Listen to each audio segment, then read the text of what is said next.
жаңағы 7 айдың ішінде қазір трассада 13 адам қайтыс болды. Жылдың басынан Ақтөбе қаласында жол көлік оқиғасы 170 дерек орын алған.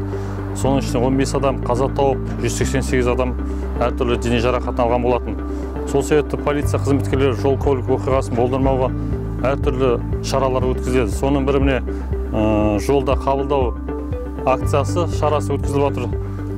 Сол жол көлік оқиға болдырмау шарасы бойынша әртүрлі осы жол бойында жүргізушілермен жол көлік оқиғасын болдырмау мақсатында түсіндірме жұмыстар жүргізуде.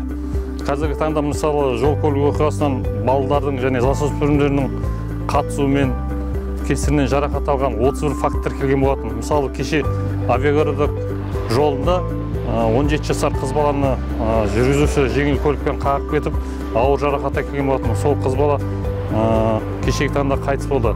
Осындай жол көлік оқиғасын болдырмау мақсатында құрметті қала тұрғындары және қонақтары, сіздерді осы жол көлік оқиғасын болдырмауға шақырамыз. Сіздерді өздеріңіз тікелей осыған жауаптысыздар. Сол себепті жол жүру қағидасын толық қатаң сақтауыңызды талап етемін, сұраймыз.